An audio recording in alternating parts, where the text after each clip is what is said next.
A very good evening to you all and welcome to the English News Bulletin on Rwanda Television. We are glad you could join us.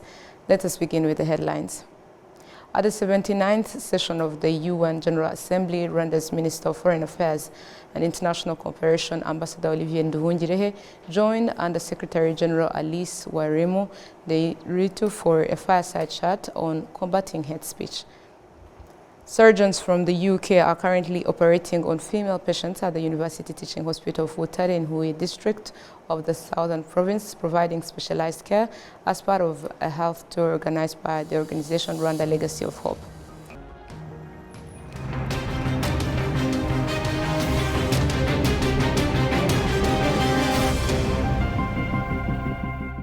My name is Olive Neten. It's always a pleasure to have you with us. Let's take a closer look at the news.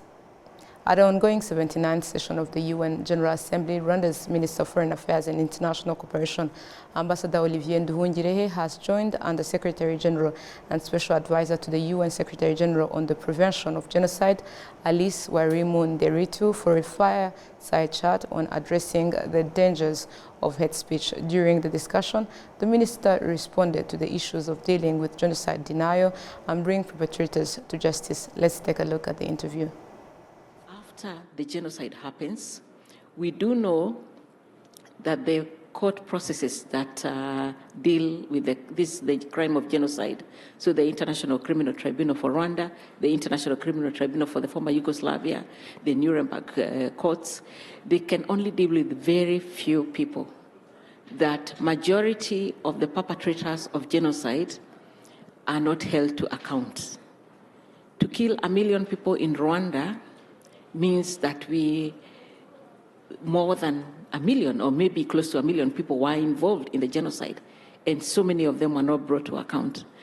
And so they then continue propagating genocide now after it has already happened.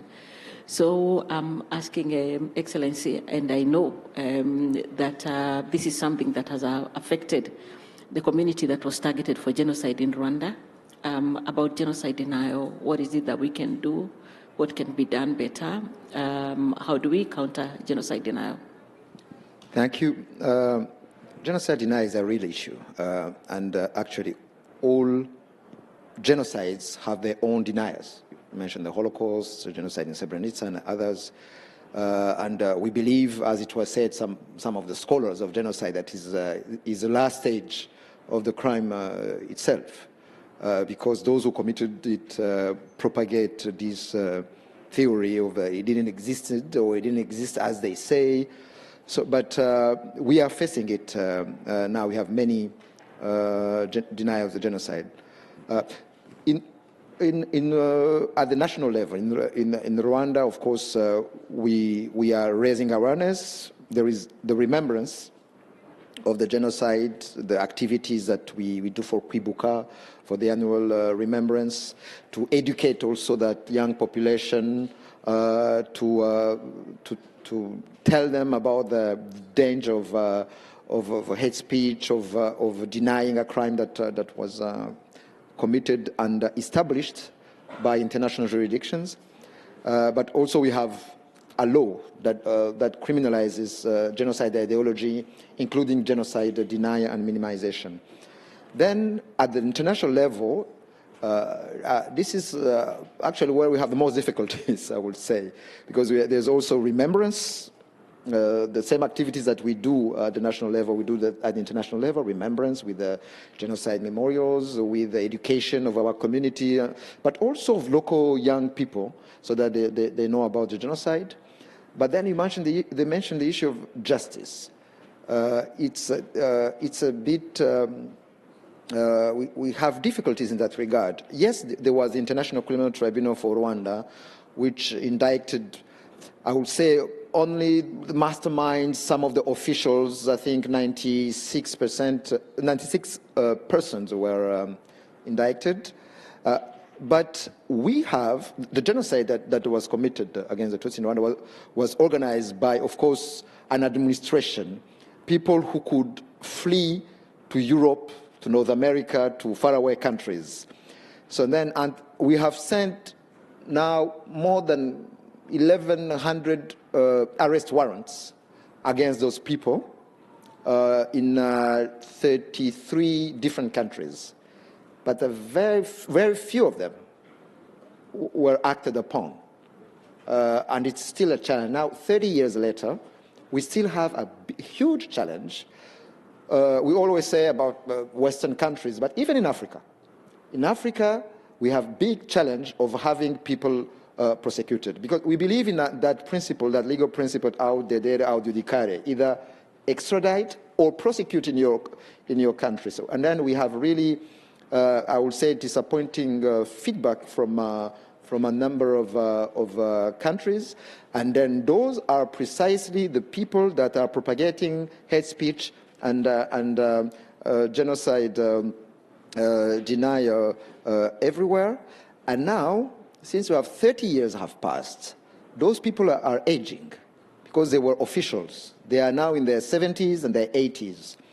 We had this case that was disappointing, of course, in The Hague, that mechanism, residual mechanism that replaced the ICTR, the case of Kabuga, Félicien Kabuga, who was the financier of the genocide, a rich man who financed the genocide, and then who was actually the chairperson of that hate radio, RTLM.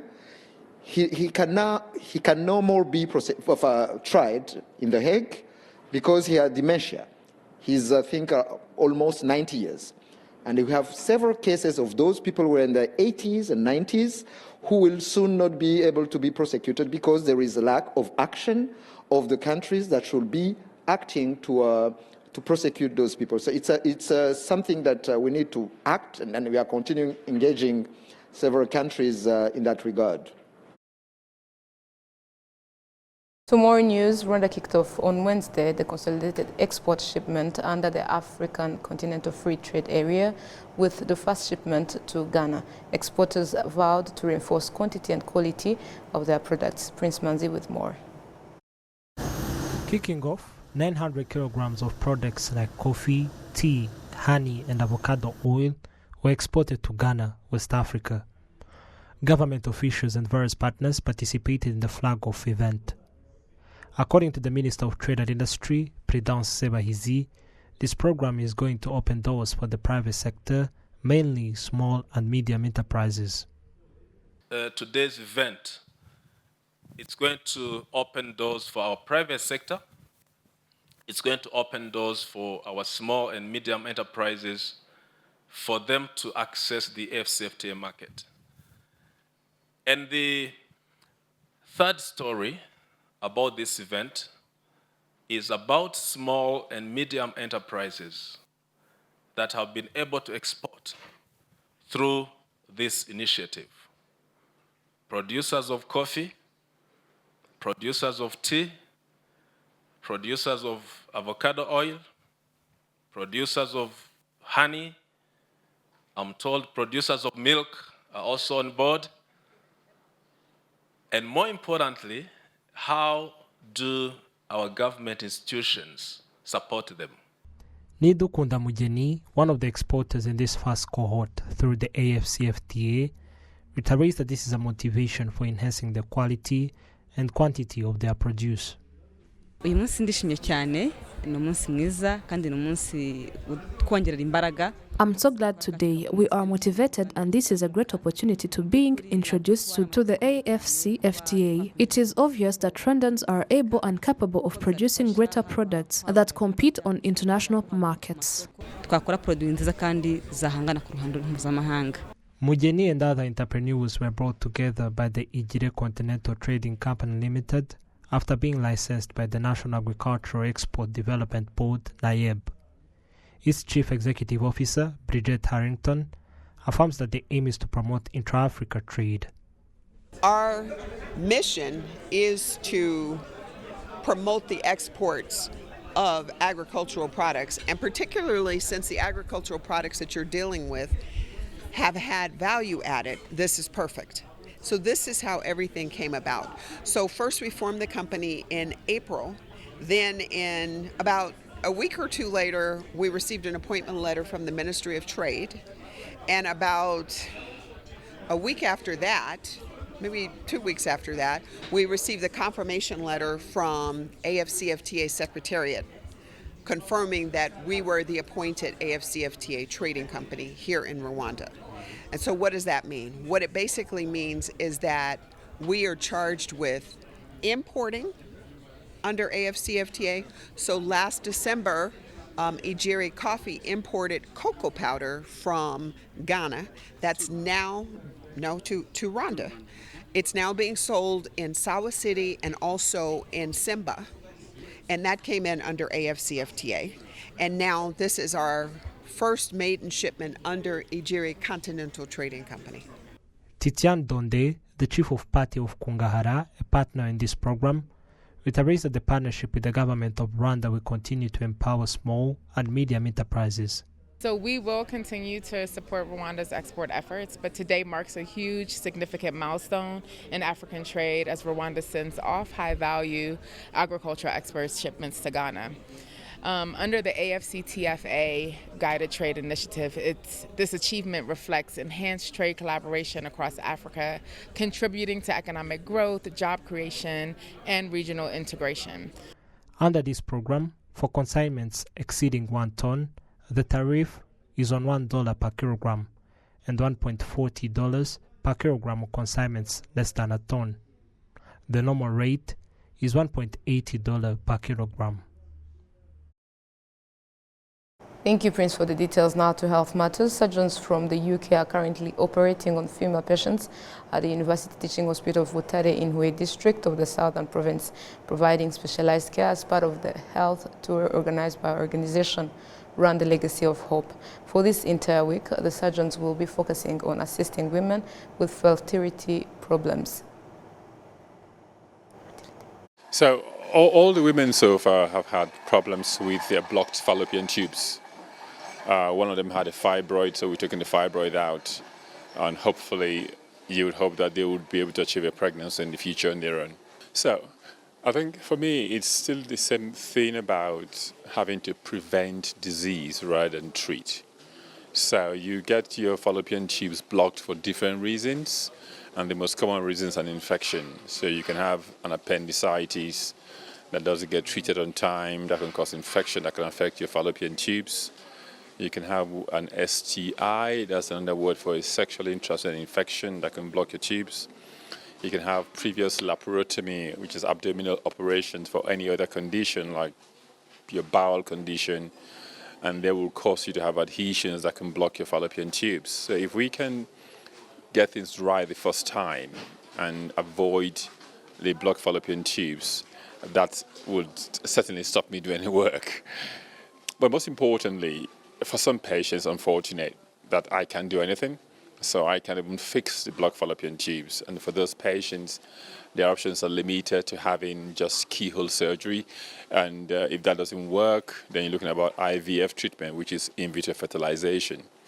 I know in Rwanda, it's still a developing kind of healthcare practice for IVF. It's expensive. I've been told in Rwanda, just like in any part of the world, it's still expensive. But that would have to be the option left for women who have blocked fallopian tubes, and we can fix that. To more news, the Rwanda Development Board highlights that the Kwitizina ceremony has evolved into a prominent platform for showcasing Rwanda's commitment to sustainable ecotourism and conservation. Let's hear from Adam Squizere. The Rwanda Development Board RDB highlighted that in the last 20 years since the Goria naming ceremony Kwitizina began, there have been significant transformation in ecotourism conservation and the livelihoods of the residents neighboring Volcanoes National Park. The Chief Tourism Officer, Mikaela Rukwisangoga, noted that the positive changes observed in the district are largely due to the evolving mindset of the residents, which have contributed a lot in the country's economy. As we talk about Kwitizina and conservation, we cannot not talk about the Tourism Revenue Sharing Program. This program was introduced in 2005, and with that, 10% of all the park revenues are allocated to support socio-economic development in projects in local communities Here we are talking about building schools, hospitals, roads, and other major projects. Through the revenue sharing program, we have empowered communities and making them guardian of conservation and vital protectors of our mountain gorillas and other wildlife. Thanks to all these efforts, Rwanda's gorilla population, of course, animal population as a whole, continue to thrive, and this is a key reason why we come together to celebrate Kwitizina every year.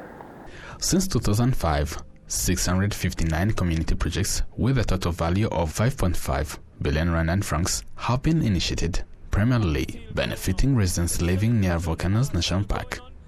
In addition to the community projects, the expansion of Volcanoes National Park is also underway. Ariera Kajeruka, the head of the Department of Tourism and Conservation, noted that this expansion is set to bring significant changes. Bityo rero tukaba twarabonye rero ko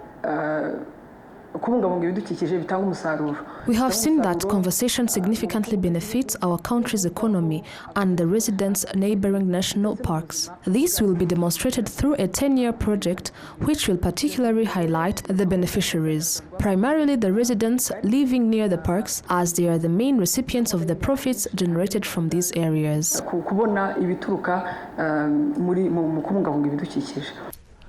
This year's edition, RDB has announced that 22 baby gorillas will be named at the 20th Kwitizina ceremony on October 18th, 2024 in Musanze district. The Chief Tourism Officer Michael Rugwizangoga noted that this event has helped the country to achieve notable development in its tourism industry and maintain a sustainability in ecotourism conservation. Through sustainable ecotourism, we are demonstrating how conservation can serve as a powerful tool for driving economic growth while safeguarding our natural heritage. In Rwanda, tourism continues to be a major driver of the economy, contributing significantly to our foreign exchange earnings. Figures from RDB shows that tourism revenues have seen a remarkable growth, increasing from $180 million in 2008 to $680 million last year. In the line with the National Strategy for Transformation NST2, Rwanda aims to further boost these revenues with a target of reaching $1.1 billion annually. The 20th edition of Kwitizina is set to bring together over 30,000 local residents and 2,000 delegates, including gorilla namers. Adams Kwizera, RwandaTV News. Thank you, Adams, for the details. Now to economic matters. Rwanda's central bank has released its latest monetary policy and financial stability statement, with it being observed that the country's financial institutions are projected to remain stable and resilient. It was also announced that the central bank will closely monitor emerging risks to financial stability, focusing on vulnerabilities from supply chain disruptions, climate change, and cybersecurity. We saw more pressures in August this year on the foreign exchange market than the months before, but that was expected. Normally, in August, we always have bigger pressures. That is one, we see more liquidity in the economy because towards the end of the financial year, we always see government really clearing all the areas. So there's a lot of injection of liquidity from government normally towards the end of the year. Agriculture, our season A, normally is harvested around June. Again, we see a lot of economic activities linked to agricultural produce, so there's always liquidity, and therefore the businesses are booming after June, July, and therefore that peaks into demand in August. Then people start also importing goods for the end of the year festivities. So generally every year we see pressures in August, and as we normally do, when we intervene on the market, as we always say, it's just to ease the gap in terms of the demand and supply to support the international trade. It's not really to deal with the price of the franc itself. So that's what we did this year. In August, we slightly increased from 5 million we are selling every week to 7 million to just support the supply and ease the gap, because we expected this to happen, and therefore we slightly increase the supply. So we expect this, if all goes well, we normally expect this to ease towards the end of the year, but we don't expect to sell much more than that. I think the 2 million increase on a weekly basis we thought was enough to support the supply, but we expect this to be easing towards the end of the year. To other matters, over 500 leaders, experts, scientists and researchers in forensic science have convened in Kigali to discuss how Africa can strengthen collaboration and improve forensic services in the pursuit of justice across the continent. William Evans files the report. Representatives from 54 countries have come together, vowing to collaborate in tackling the ongoing challenges in forensic science to enhance the quality of service offered to the public.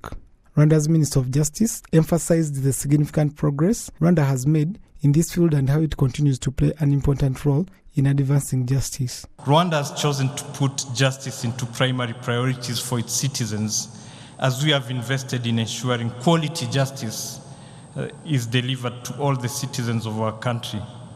As a result, many reforms were implemented in the justice sector. Among the reforms, Rwanda Forensic Institute, which was established with an autonomous status, is allowed to work independently and deliver indisputable services and evidence that goes before the court. Having the Rwanda Forensic Institute that supports the justice system with evidence based on science and technology for use in our courts of laws and other justice bodies is a great achievement to the people of Rwanda as they seek justice. The minister also affirmed Rwanda's commitment to strengthening efforts in forensic science to further support the delivery of justice to the people. Our country is ready to work, collaborate, and therefore support initiatives that bring solutions to the problems faced on the African continent. For example, the increasing number of gender-based violence and child abuse crimes, which forensic evidence is so much required in resolving the case. We do believe that we can play an important role in resolving such cases. Dr. Antonel Olkraz, president of the African Forensic Science Academy, AFSA, emphasized their optimism for increased cooperation among African countries in advancing forensic science. AFSA's vision is to be the leader in promoting excellence and integrity in forensic science in Africa. This process has started, and AFSA is committed to support efficient forensic scientists in Africa, delivering forensic science services, helping victims and convicted persons to have their rights protected, and to ensure judicial authorities receive scientific-based evidence and scientifically defendable investigative hypotheses. The AFSA 2024 theme is Forensic Science Ecosystem in Africa, and it is a moment for African forensic science professionals to reflect, share experiences, and promote forensic science in their own countries after the conference, and also to propose future activities to build a robust forensic science ecosystem. Those in this meeting will also join Rwandans in community activity, where they will plant more than 100 trees in Nyandungu Eco-Tourism Park. The 5-day conference, bringing together over 500 participants in Rwanda, aims to address the evolving challenges African countries face in combating crime. As part of the event, attendees will also join Rwandans in a community activity, planting over 100 trees at the Nyungwe Eco-Tourism Park. Thank you, William, for the details. Now, as road traffic fatalities continue to rise across Africa, authorities from countries along the northern corridor have committed to collaborating on solutions to address this urgent issue, which claims approximately 250,000 lives each year. Inora Gladys with more.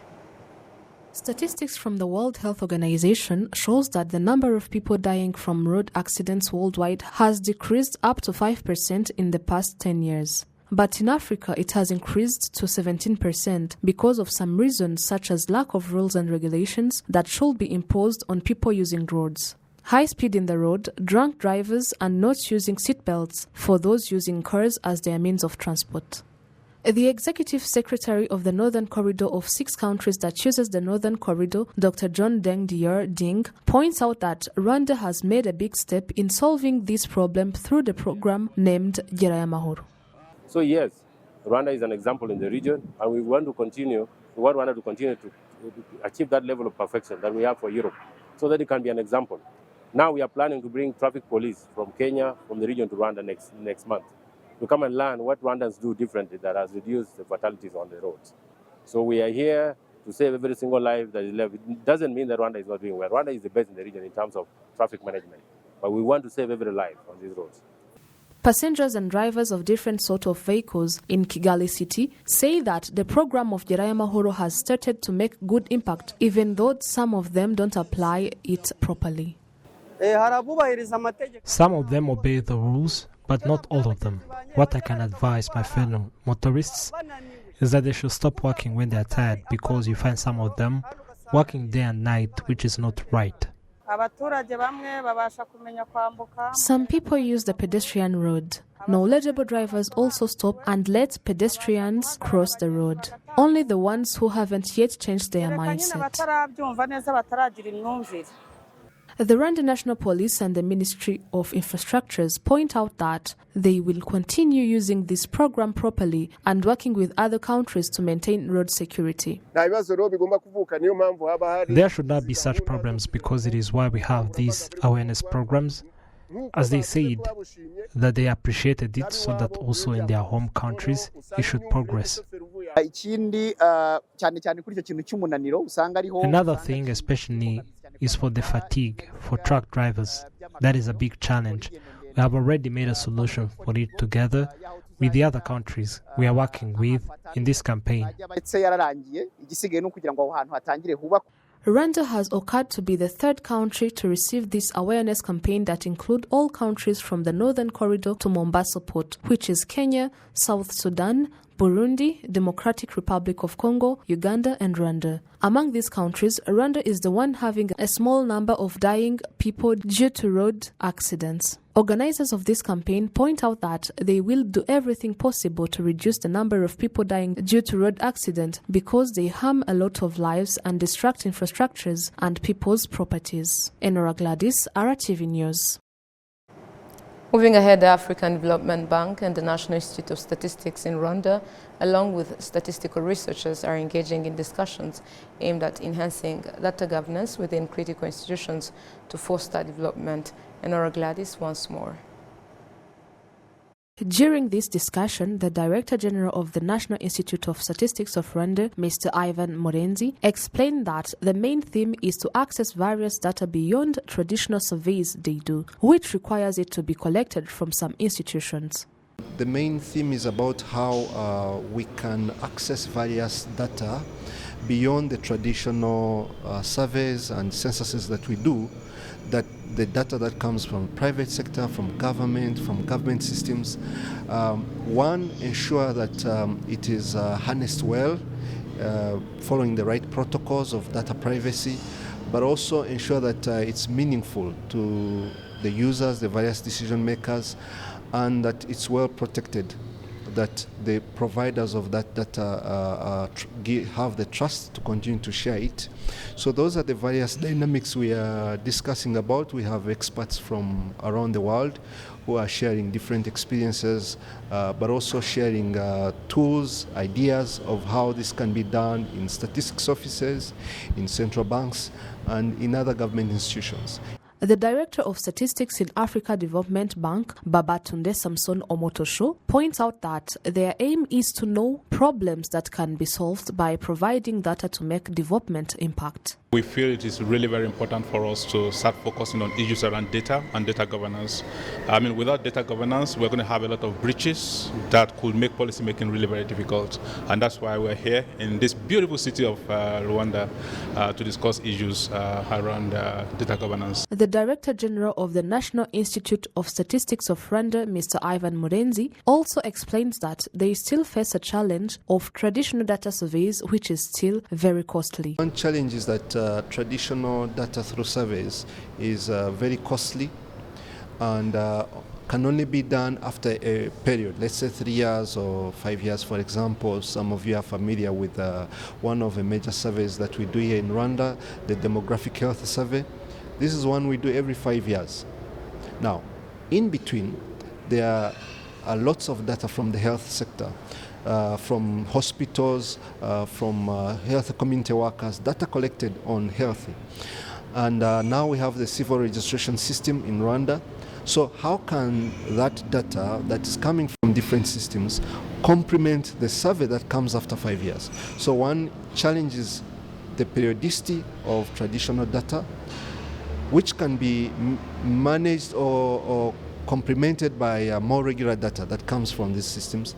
The second challenge is the scope.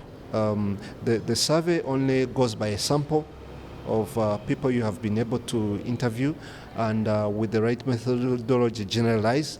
But this kind of data that comes from systems can actually be used not only for national level to monitor indicators, but even operational interventions. So far in health, education, economic and other sectors, data is collected. All the data will be collected together in a program of seeing where the country's development is reaching. Enora Gladys, RTV News.